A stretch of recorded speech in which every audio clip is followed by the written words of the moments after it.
Well,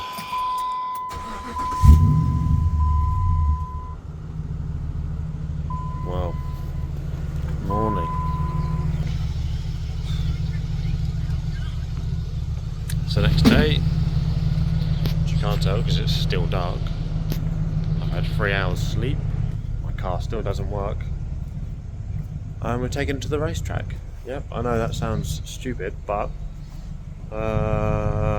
we have a friend who's been kind enough to drive from London to Essex to get us the only alternator I could find that is the right one for this car. And he's going to drive all the way down to King's Lynn for us, so he'll probably be with us around 11. But again, it is only a testing day for me, if I can get some laps out of it. Yeah, thanks to Luke again, because we was up until 12:30 last night. He was looking at it for me, you know, just for free, just to be nice. But yeah, we think it is just the alternator's just knackered, so yeah, 200 quid for a second-hand alternator, and we are, yeah, on the right side of the trailer towed, lovely. And the tilt bed is great. But yeah, we're going to hook up now and get ready to meet Jordan and then get a move on. Well, the rigs are ready.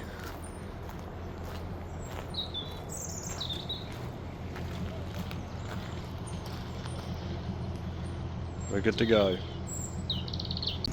Well, we made it. Rig's looking good. I tried to park here, but it's so long that it sticks out in the road. So we are over there against the wall. It's quite a nice spot, to be fair. Against the back there. Yeah, we're going to unload Pip's car and then get mine off and wait for the main man to get here with the alternator. See if we can fix it. The car's on, the car is working. I'm going to get your name, but whoever you are, thank you Roland, because someone off Roland's Facebook messaged me and has been insanely helpful and basically said that the plug down there needs a switch live. I didn't know what that was, but I managed to bodge up like a thing to make it work. You should see him, honestly. So hard.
Jordan's trying to skip behind you.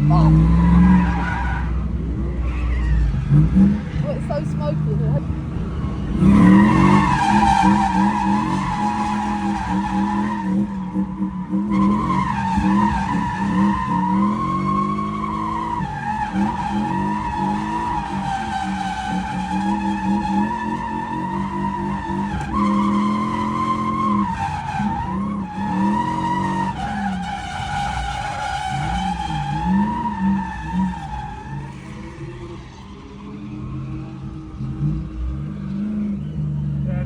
does get quick, quite hot, quite quick. What? Bro, what are you talking about, man? Oh,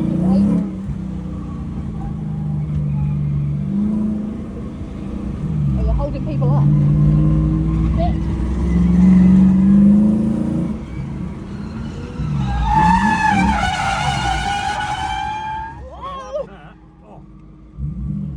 My wheel just got stuck.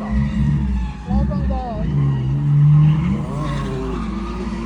It doesn't like the handbrake. No, it doesn't.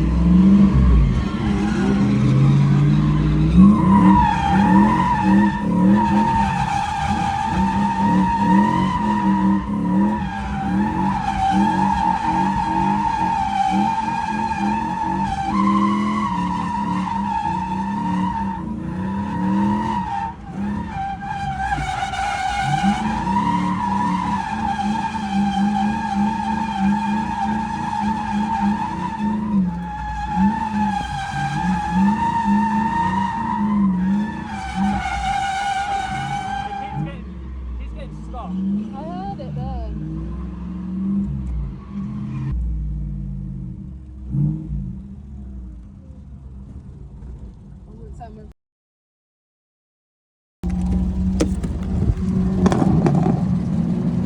Fuck. We've done a whole lap of it leaking. We didn't. Oh shit, turn it off. Sam, turn it off. On. That's what. Fuck. We were so close. Tiny little bung off. There's a little blue there.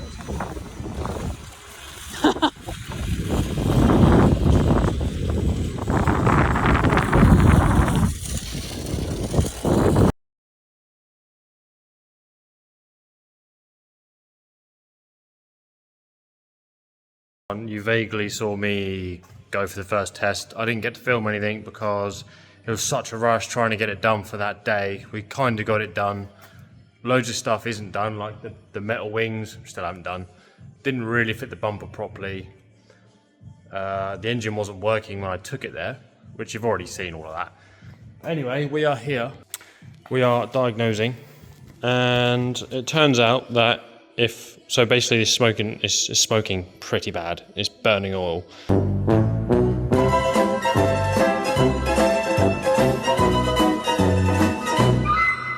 And I got told that if the PCV valve is faulty, which is this back here, this thing with all the plugs in, it can suck oil in the engine, and then obviously the engine then burns the oil.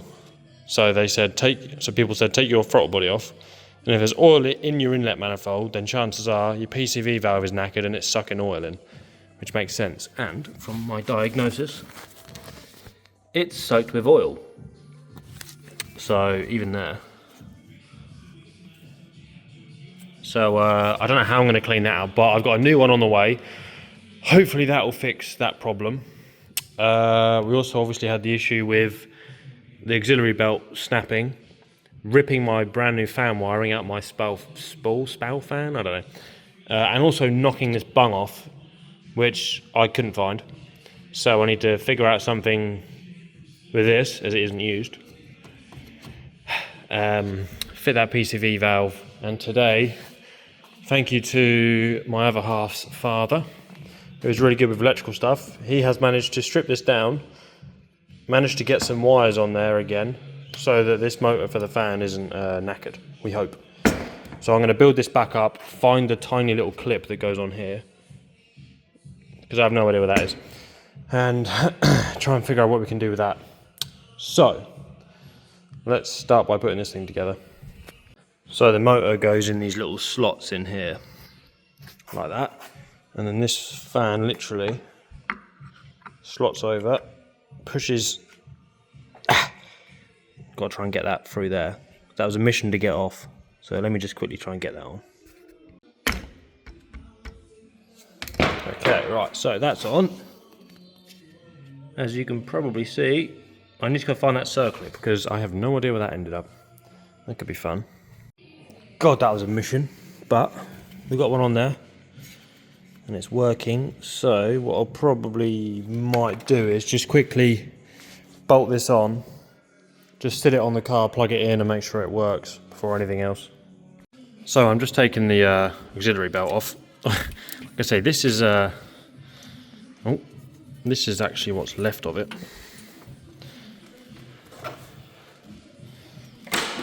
Not a lot.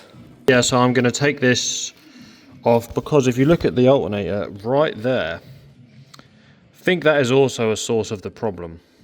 Get rid of that as well. In my freshly rebuilt alternator. I think this is also a problem. So I'm going to take this off. Well, I think I'm going to have to take the whole alternator off. I think I'm going to have to take the whole alternator off because it will probably just be easier than trying to get that pulley off. So I'm going to take this off, which is just that bolt and that bolt. Get this tensioner out of the way, then I can see all 3 alternator bolts, which I can just quickly whip off. Get it out and just do it out of the car because it would probably just be easier. Okay, right, so after a lot of messing about, obviously alternators off, what I had to do was trim this bit down so I could get in there with the tools I have. I should have got a before and after really, but now it is pretty much exactly, you know, I'm looking at the groove, like the groove is pretty much exactly how it was before. Tiny little bit there to go, but other than that, that is nearly bang on. Obviously I haven't got the belt here, so I can't do any more on the alternator. Fan's good to go. I'm going to try and clean up in there quickly, and then I might just start undoing a couple of bits back there, but I'm going to go pretty soon because it's 7:30. It takes me half an hour to get home, and I have work at 5:30 tomorrow. So take a look at this.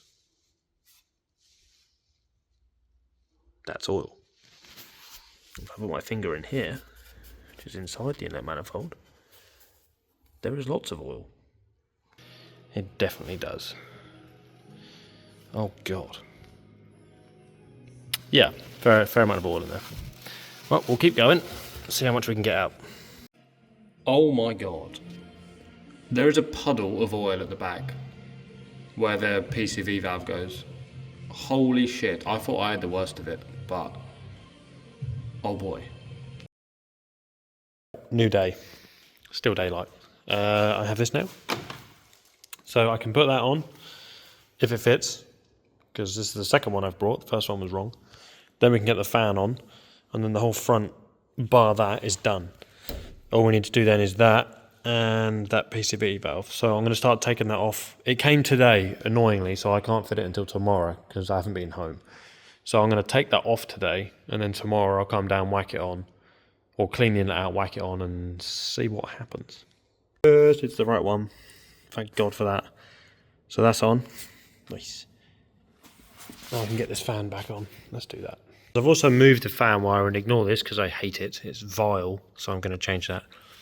But I ran the fan wire through there, down here, under the light in a minute, obviously. And then along there, under there, obviously, like I say, it'll be. And then up to there. Because before I had it across here, and then up in there. But obviously when the aux belt broke, it span around and ripped the wiring out. So I'm not going to have that there anymore. I'm going to have that. So because it's a little bit delicate, I've got that kind of cable tied there. So I'm going to quickly put the battery on, make sure it all still works. Battery on. Fan switch. That sounds promising.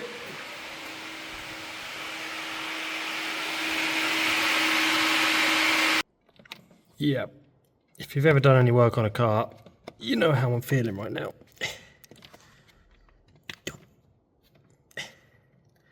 Fingers have gone numb. Oh, that's the ticket. Yeah, V8s in E46s aren't the most accessible engine swaps in the world. But then again, the 6 cylinders also sit a long way back, so. Oh, yes. Well, that was a nightmare to get off. What a pain in the arse.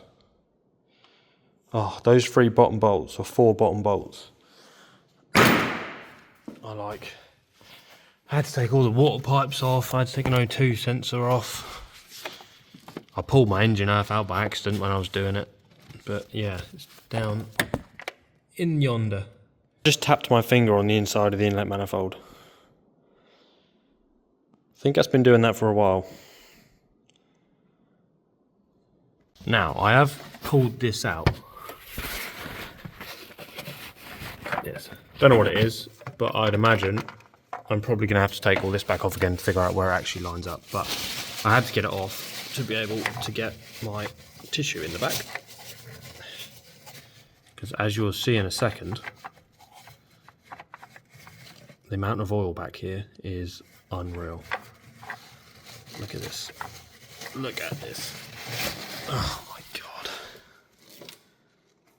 Unreal. I'm going to get the rest of this oil out. Oh, it's the next day. I've managed to just button this up with all the pipes back on. That was a nightmare. So I'm hoping I don't have to take that back off ever again.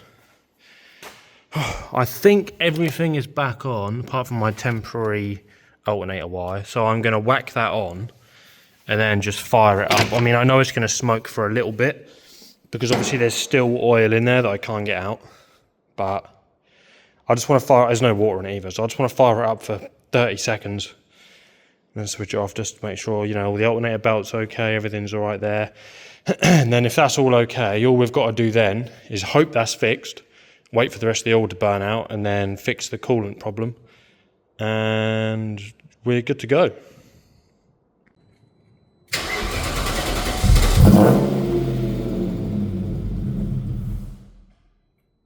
Oh. Have I forgot something?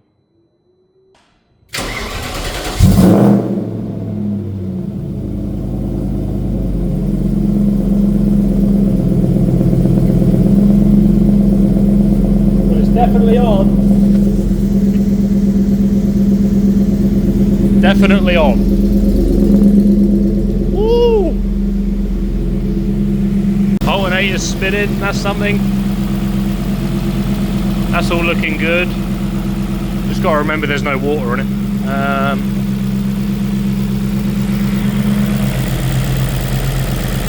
No weird noises.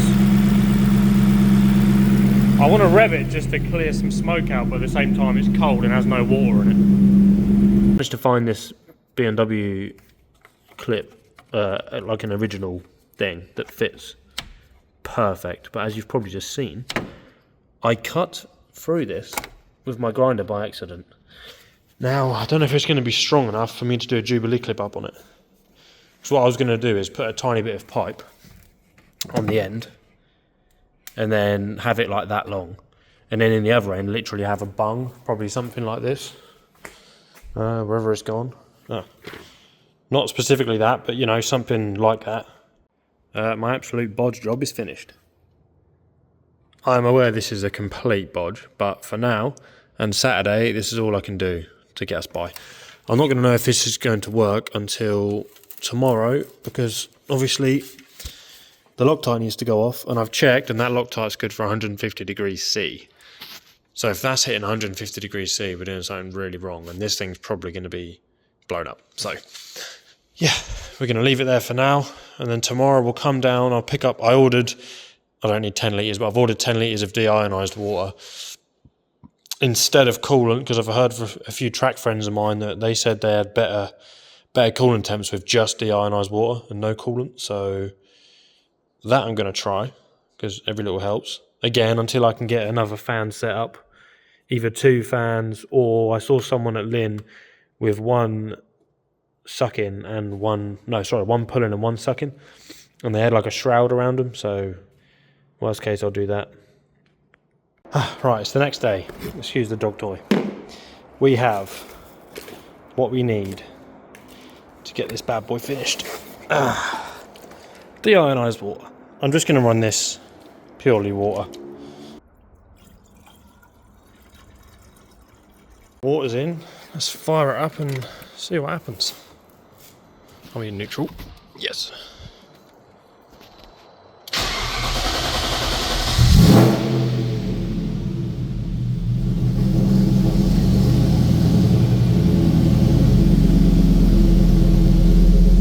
Whack your heater on.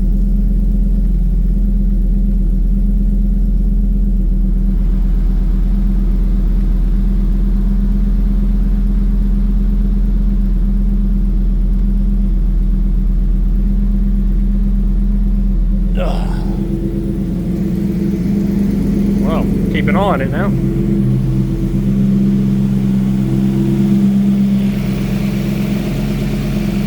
I don't know if I should do this with the cap on or off.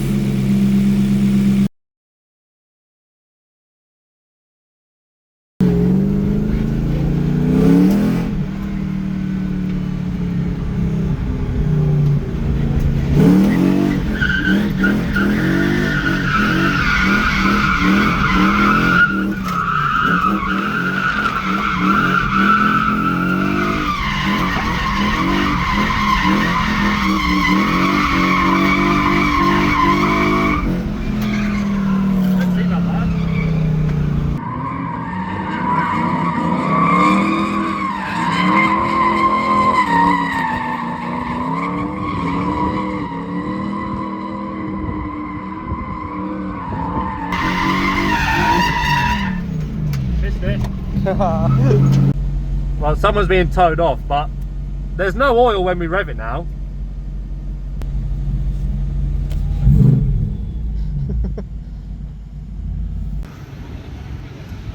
We're going to see if we can get out together while the car works. Yes, need to dial the fitment in. We had a coolant problem, but this is our fix. There's a rose joint for the race car. Someone was nice enough to lend us a pipe down there. And yeah, I put that into it.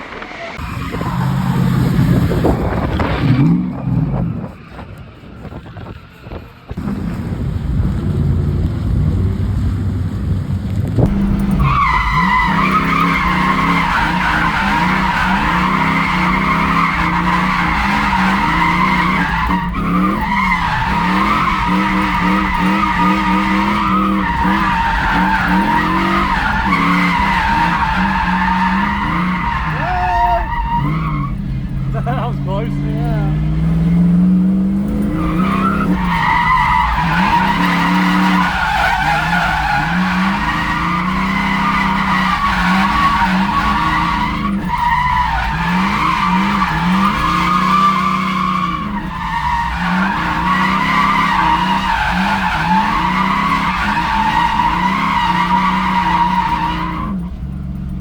It's not that hot now. No. The oil's getting a bit warmer, but